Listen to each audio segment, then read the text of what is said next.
pull up our slides really quick. We have the overview and lessons learned from the norovirus outbreak associated with oysters, with Clay Calloway from Maricopa County.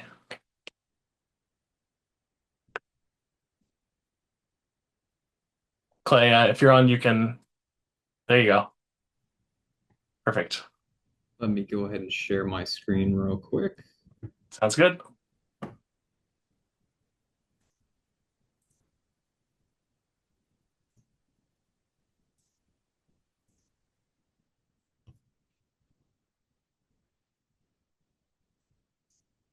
Okay, visuals good, audio good. Everybody hear me? Everything looks good. All right. Uh, so a quick introduction. My name's Clay Calloway, and I'm with Maricopa County Environmental Services. And I'm a senior environmental health specialist in the environmental related illness program. So basically, um, our team in the environmental related illness program is made up of inspectors that go out for outbreak investigations, case investigations, tracebacks, recalls, things like that. Today, I'm going to be sharing what was a pretty interesting investigation that took place exactly 1 year ago today. This took place last November in 2024. And this response has everything. It's got state and federal partners. It's got multiple locations. It has oysters. And I'm going to kind of give a brief overview of that within the half hour that I have you for. This is a good outbreak story. So sit back and we'll finish out the day with hopefully what'll be a good outbreak story. Okay, I'm sure that many of you are familiar with norovirus. Um, I'm going to just talk about it quickly. And I tried to source some statistics that maybe you haven't heard before about norovirus. Um, Noro is a virus that's responsible for causing 21 million cases in the United States each year, a staggering amount. It makes up 60% of all gastroenteritis in the United States. You've probably had it at some point in your life. It goes by many different names. A lot of times, kind of lay people will refer to this as the stomach flu, but common experience here is going to be diarrhea, abdominal pain, stomach cramping, chills, headaches, things like that. Um, every year, we actually expect there to be 400,000 ER visits due to norovirus and 71,000 hospitalizations each year. That last part surprised me, just because normally you think of noro as something that is pretty mild, but a lot of those were for dehydration and other kind of complicating factors there. The annual prediction for cost in the United States related to norovirus comes out to $10.6 billion. And if you've ever wondered or kind of were thinking about, okay, how does $10.6 billion make sense? About 90% of that comes from productivity losses. Um, Another interesting stat that I found in preparing for this was that on average, if you are an individual that spends your whole life in the United States, you can expect to have norovirus 5 different times. And we wouldn't see numbers like this if noro wasn't extremely infectious and very difficult to inactivate. Um, you can look up, there's a lot of interesting literature on norovirus being resistant to common sanitizers that are used. So it points to that difficulty to inactivate it. But also, it's very infectious. People will go back and forth quite a bit on how many particles it actually takes to make you sick. But it seems like the consensus sits around 10 particles, which is not very much. Um, when talking about this outbreak before, I've referred to in this kind of situation here is that the needle that we were looking for was norovirus, and it was spread out in a giant haystack, which turned out to be 3 establishments. So our job here, our duty here in this response was finding the needle in the haystack. And let's turn to that haystack. Um, this outbreak response that was related to oysters, it eventually led us to 3 different locations of the same seafood restaurant. And you can see that map there. This was distributed throughout a Scottsdale location, a Phoenix location, and a Gilbert location. And these 3 locations were putting out a lot of oysters every single week. Just to give you some perspective of the size and the scope of this operation, each of those three locations would have their oysters flown in 5 times a week from across the world. So if you're looking at the tags from those locations, you'll see East Coast, West Coast, Canada, New Zealand, Mexico, all over the place. And these establishments would have someone pick up in a refrigerated truck from the airport 5 times a week. So they're getting them in constantly. And in this outbreak, one of the things that made it very difficult was that this establishment, all these different locations, each day they were offering 4 to 6 different varieties of oysters, and those differed, like I said, by day, but also one location could have 4 to 6 varieties of one kind, another location 4 to 6 varieties of another kind. Uh, Kind of big thing here is the firm that we ended up talking to, they estimated that they sold about 20,000 oysters per week throughout these three locations, which comes out to just over 1 million oysters per year. Okay. Any outbreak story is usually going to start with surveillance. A large part of our job in the environmental related illness program is conducting complaint surveillance. And myself and my coworker, Erica, we maintain our complaint surveillance system for the county. We receive foodborne illness complaints, we interview them and respond accordingly. In addition to looking at complaints that come into our own surveillance system, what we also do is kind of keep an eye on third-party websites to see if there's anything going on that's not being reported directly. If you're familiar with complaint surveillance, you know that the strength of a complaint surveillance system is that you get to see what's happening without somebody going through that entire medical process. And that's good because the medical reporting process has lots of steps and not everyone completes all of those steps. The downside is that the signal to noise ratio on complaint surveillance is not very good, which means that you get a lot of noise that you have to cut through in order to find meaningful signals, or you get a lot of complaints that never materialize into anything that's significant. Okay, here's an initial timeline for you.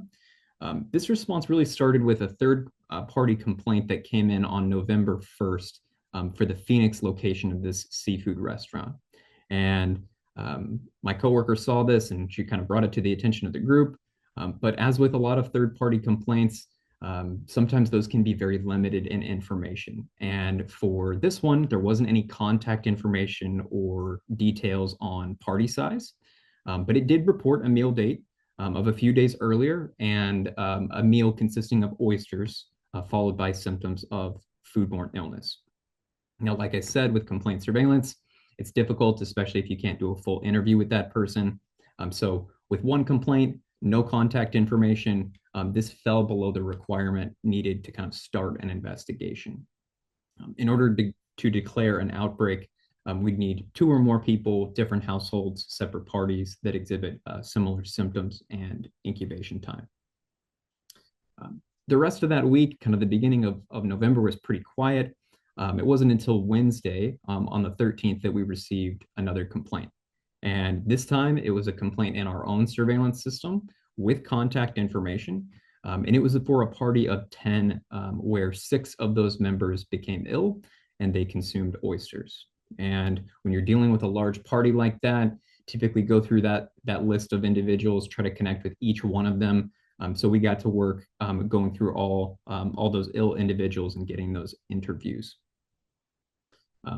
Couple of days pass here as we go through that. You can see that we received we saw another third-party illness complaint, this time for a second location on the 17th. And it wasn't until that following Monday on the 18th, we came back from the weekend to find another third-party complaint that came through. And everything picked up. That same Monday, we actually received another illness complaint and the complaint from our complaint line, and then 3 third-party complaints. So it was buzzing at this point. And we had several parties at this point that were reporting oyster consumption, followed by illness after dining at these 2 locations. We took a look at all of those initial interviews, and concluded that we're really looking at oyster consumption and lots of norovirus symptoms, those symptoms that I talked about earlier. So the next day, we sent out an alert to all of our partners that we were most likely looking at an outbreak. And we contacted Arizona Department of Health Services to see if there's any other counties or statewide outbreaks we weren't aware of. We contacted Maricopa County Department of Public Health to see if we had any of our own citizens that had been diagnosed with noro in the county. And then we reached out to the FDA as well to see if there were any oyster investigations that weren't on the public-facing website and still in progress. Initially, it was kind of crickets at first. No one else had heard of anything. State public health, the feds, no one was kind of seeing any other signal besides us. And so we decided to all come together as a group and kind of set out a plan from here on how we were going to tackle this. All right. Part of that plan was to contact our complainants and coordinate testing with norovirus stool kits, and public health really helped us out on that. And the FDA provided us with some requests as far as, hey, it'd be really helpful if you can go collect this at these locations. So as far as that goes, it's invoices, shelf stock tags, things like that. So as we progressed through this process, pictures started forming. Like I said, it really looks like norovirus related to oysters. And on November 22nd, we actually set out to do an environmental assessment and physically visit one of these locations. And by this time on November 22nd, just kind of line listed here, we had 9 individuals from the Gilbert location, 7 from the Camelback location. They'd all consumed raw oysters from all the way back on 10/28 through 11/18. The incubation times that they had looked anywhere from 12 hours to 66 hours after consumption. And so we declared that outbreak and decided to go out. And at this point, we had Gilbert and Phoenix that were kind of in the crosshairs. And actually, while we were in the parking lot for this one, about to go in for that environmental assessment, we saw that there was a third-party illness complaint for the Scottsdale location. So all 3 locations of this firm we're seeing cases. And at this point, our hypothesis really was, okay, either there is something going on that is connecting all these 3 establishments, or it's going to be a source issue.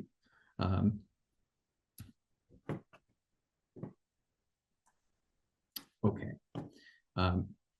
When we went in for this investigation, we discovered that the firm was actually already aware of complaints from customers, and they were already collecting contact information and guest checks. This was a component that I'm going to talk about a little bit later as well. We'd actually worked with this firm before. As you can imagine, they go through 20,000 oysters a week. We've kind of been out going to these establishments for previous investigations. And because of that, this actually really helped us in this circumstance because they were on top of it. They had strong records retention. They maintained their shelf stock identification tags on site.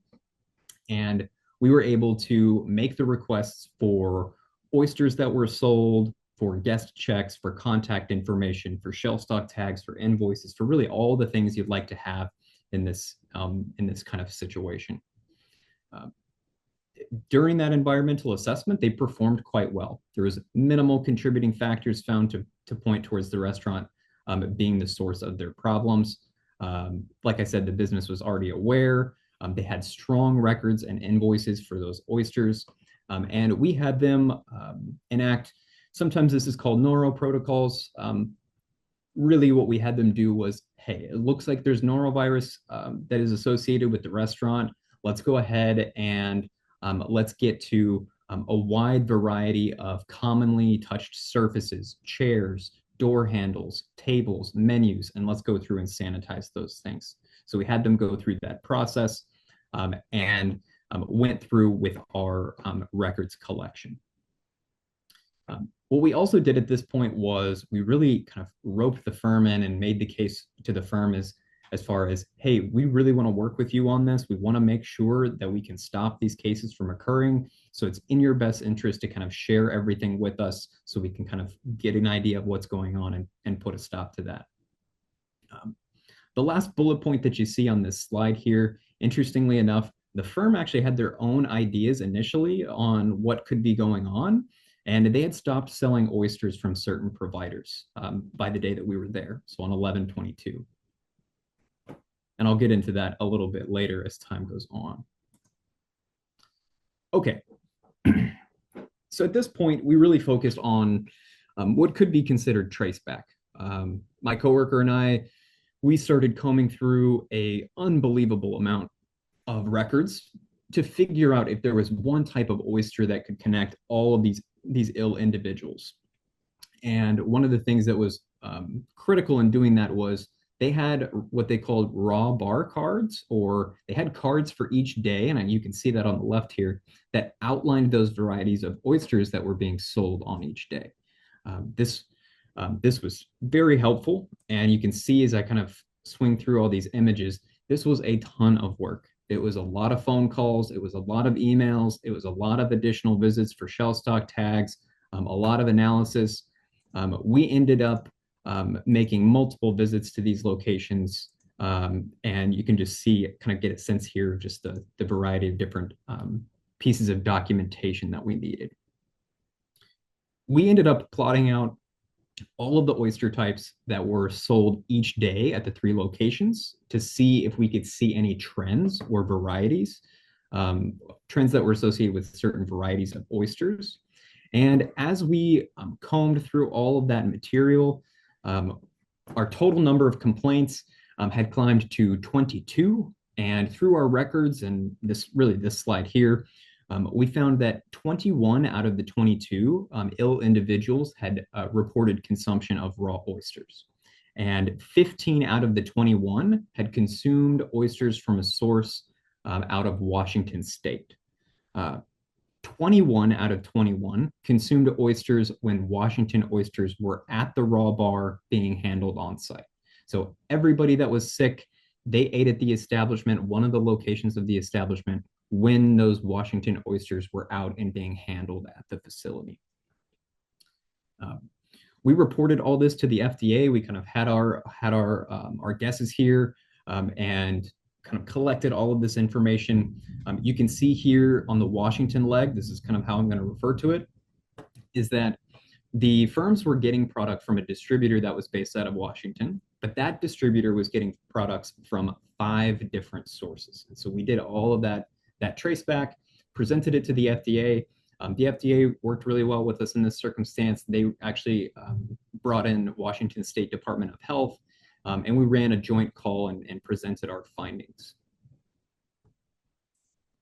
Okay, this is probably the most complicated slide that I have here. So give me a second and I'll kind of describe this here. All of these kind of increases that you see on this chart here, these are meal dates where there was an illness report. So you can see just at the very beginning here, there's one for 10/28, which means somebody reported illness who died on 10/28. And you can see as we go from the end of October all the way through, if you remember that day, we ended up doing that environmental assessment right here at the end of those. All of these that are stacked up right on 11/21, 11/22. Well, 11/22 is when the firm stopped selling oysters from Washington State. And a few days passed, several days passed, and we were thinking, all right, at this point, we're probably finished. We've presented our information to the FDA, we've presented it to Washington State, we haven't heard anything else. It looks like this is under control. Gone some time without any additional cases. That is until we received word from the restaurant that cases had actually picked back up again. And the restaurant, they were great this time as well. They immediately sent us all of the oyster records that were on those days, all the raw bar cards. They knew everything to send us, the invoices. And looking at those, this kind of cluster that you see on the right here, all of these people had consumed an oyster from British Columbia from December 1st through December 5th. And all the customers that were ill were reporting specifically that type of oyster.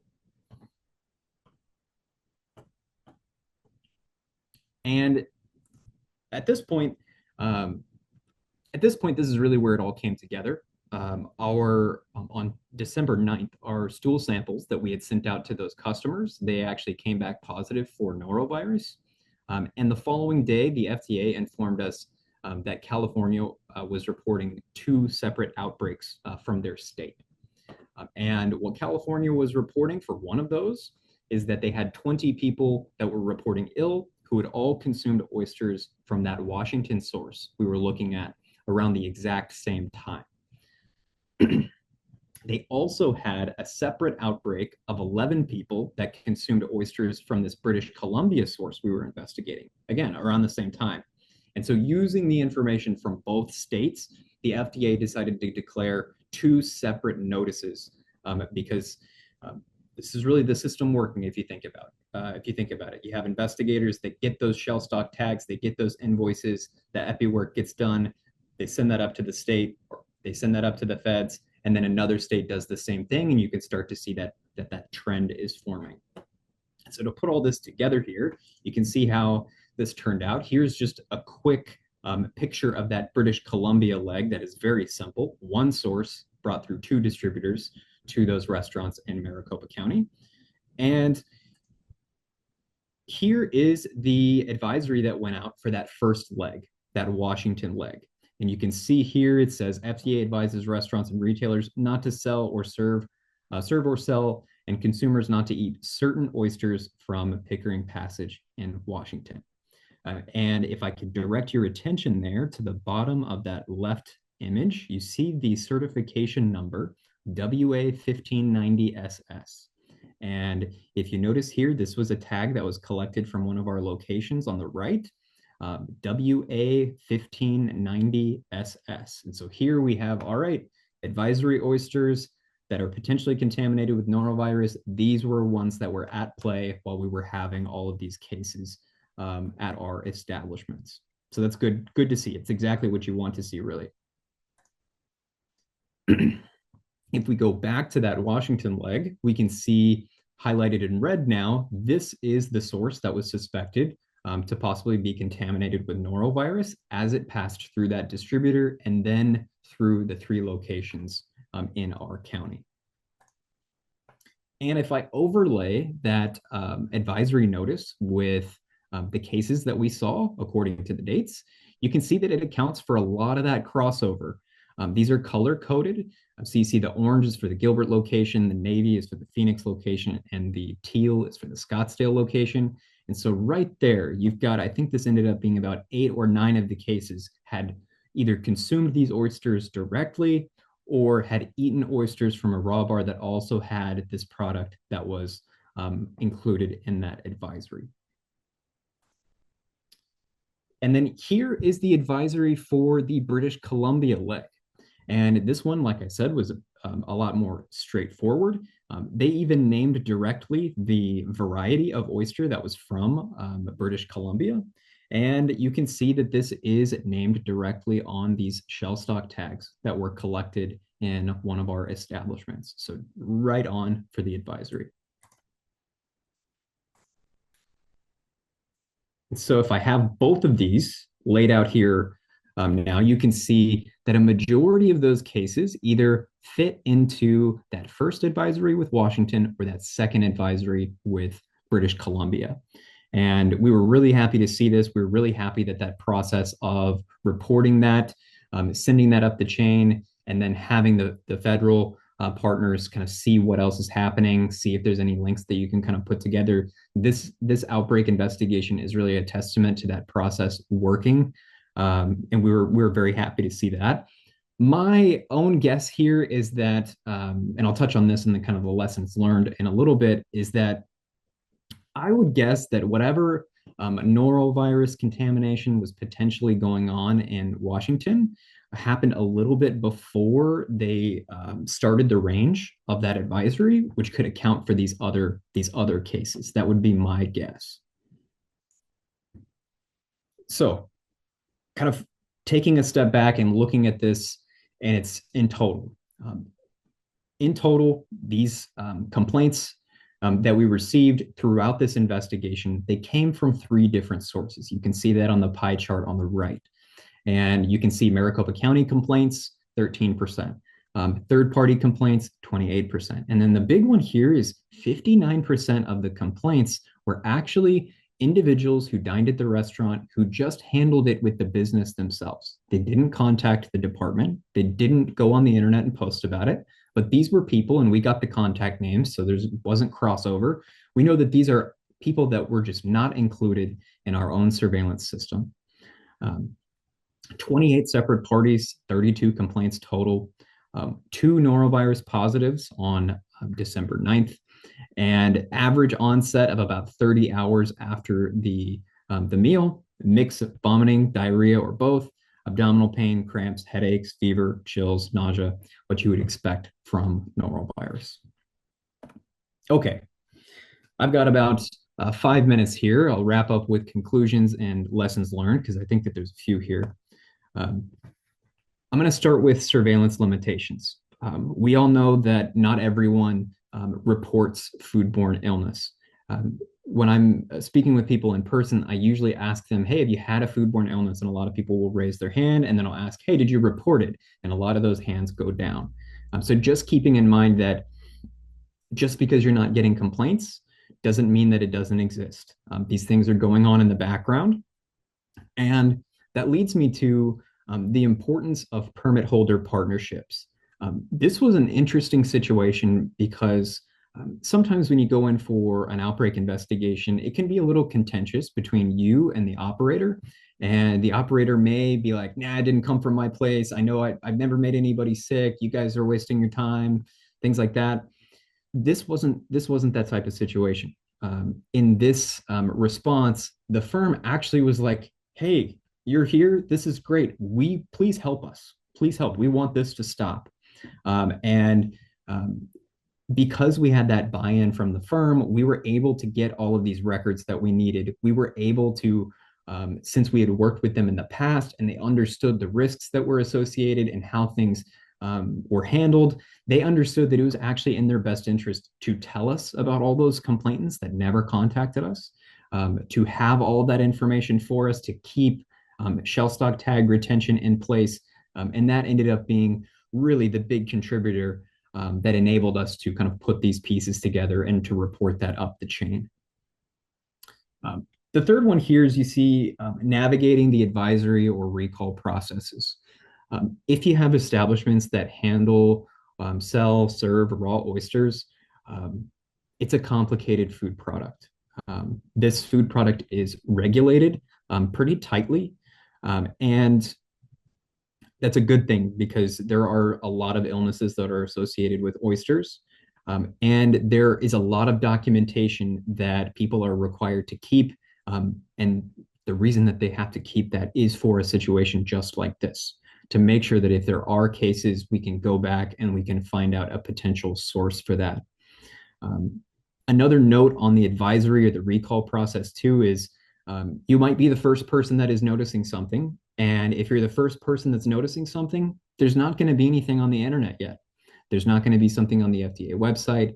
There's not going to be other entities that are aware of situations. You might be the first person. And for this outbreak, it makes sense that we would kind of see that first signal because we have an establishment that's going through 20,000 oysters a week. And so kind of having faith in that process, even if nobody else is seeing things, to still go through and do your due diligence. Another kind of last point on this too is that it's very difficult to get a recall done for oysters. These were advisories that were sent out for these oysters, which are a little bit different. If a firm is going to do a recall, there are things that are in place downstream of that recall where they actually have to close those waters for extended periods of time, could be several weeks. And so not getting discouraged if you report something and it doesn't immediately result in a recall. It did not immediately result in a recall or an advisory initially in these situations, but eventually all of that data came together and we were able to kind of shed light on that situation. And so those are really the lessons that I would say that we learned from this. The documentation, I just can't stress enough.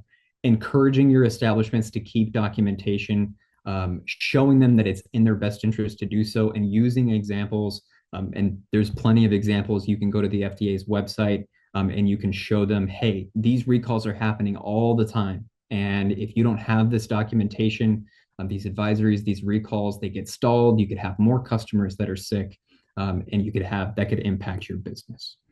And so I hope that you found this short outbreak story entertaining. I know that for Erica and Marissa and myself, this was a challenging one, but we like to share things that we're seeing, just to see if there's anything that somebody can glean from that. Any questions?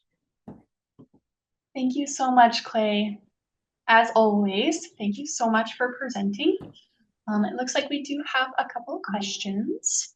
So the most upvoted right now, is there any connection between Pickering Passage, Washington, and British Columbia waterways near Vancouver to tie norovirus together, or different strains of norovirus? I don't think so. That's a good question. If you look at a map, you'll find that if you have, I wish that I had a map, but where these oysters were from Washington, like if Washington is up here, or I guess if I could kind of put it on the other end, if Washington is up here, British Columbia was way on the other side of Canada. And so it wasn't like there was just kind of an arbitrary border separating Washington and Canada. These were seemingly independent outbreaks that just happened to happen, independent contamination events, which is very unlucky for our firm, but they seem to be separate. Thank you. Let's say that one was answered. Is there a specific disinfectant and protocol for the norovirus cleaning in a restaurant? That's a good question. There is not something that is standardized. If you go on the internet, you'll find a variety of different resources from different jurisdictions. A lot of those revolve around cleaning up after norovirus, like vomit fecal accidents. And I've gone through the literature and I haven't been able to find exactly the amount of, like the low end of the amount of chlorine that would be needed to inactivate noro. I think in most of those instructions, they just tell you to make it very high, I think up to like 5,000 parts per million. So we typically tell the establishment, okay, for non-food contact surfaces, get all of those with a high concentration of bleach. And then for food contact surfaces that you think might be contaminated, depending on the food contact surface, you can do that at that high concentration of bleach as well. Hold it for that contact time. And then after that, wash, rinse, and sanitize it like a normal food contact surface. This firm actually asked us, they were like, is there anything else, any other chemical that we can provide or be provided with that would be better against this? And while we're not able to give a specific kind of brand name for that, there are sanitizers that are rated to inactivate norovirus, and we kind of pointed them in that direction, which they ended up taking up. And so that's those sanitizers that inactivate norovirus. A jug of that you would put at like a 3-comp sink ends up being about twice as expensive as your Quat 40 or something like that. But if you're really worried about this type of contamination, or if you have an event like this that you're trying to kind of put some control measures in place, it might be worth generally recommending that. Gotcha. Thank you. And I think we'll do this question real quick. Are restaurants required to notify county health when they receive illness complaints? That is a good question. I think that the answer is probably yes. It doesn't mean that it always turns out that way. And we were surprised with kind of the honesty of the establishment to share those with us. We were appreciative of that. But I also had kind of a frank conversation with them. I was like, hey, you should have emailed me. You have my number. You should have called me. We could have helped you. We could have helped you earlier. So sometimes there are things like that on the book, depending on if you go to your own environmental health code. Sometimes they're left kind of ambiguous. But I usually just try to recommend to establishments, it's like, hey, it really is within your best interest to just tell us what's going on. You're not going to get in trouble for sharing things with us that are happening. We want to put a stop to whatever's going on. you. All right. One last question, it looks like. Oh, okay. So multiple agencies were notified on November 19th, but no site inspection until November 22nd. Why didn't that occur the same or next day? What was done in between? Yeah, and so a lot of times on the front end is when all of the work is kind of happening. There's a lot of stuff that's going on as far as, okay, you're still interviewing complainants. You're still trying to track down all of these different people that reported illness. You're seeing if there's going to be anything that will throw those out. But also keeping in mind that we do have multiple investigations going on at once. That's not an uncommon thing where we are going to be juggling and have multiple case investigations or multiple outbreaks. And so making sure that the first contact that you have with the establishment is a good one. You're actually prepared, you know what to look for. You have the type of guidance that you need, whether in this case it's from federal partners, state partners. It really comes down to realistic priorities. You want to get to the establishment as close as you can to when those cases are occurring, but sometimes it's not always feasible. Makes sense to me. All right. Well, thank you so much, Clay. That is all the time we have for questions. But as always, great job, and it's so nice to see you. Thank you all. Yes, thank you so much, Clay. Before we wrap up for the day, we do have a survey through Slido. We would ask that if you guys could just hop on Slido, fill out the survey. It's really quick. I think it's only like 2 questions. We would really appreciate it. We'd like to hear what you have to say about the conference. All right. And then thank you so much for filling out our survey. We really want to thank all of our amazing speakers. That concludes day 2 of the Sanitarians Conference and completes the conference overall. We're going to send out our attendance certificates sometime in November or December. And then if you have any questions, please feel free to reach out to us at sancouncil@azdhs.gov. Once again, thank you guys so much for your participation and for just coming in and spending these last 2 days with us. We really appreciate it. And we'll see you next year.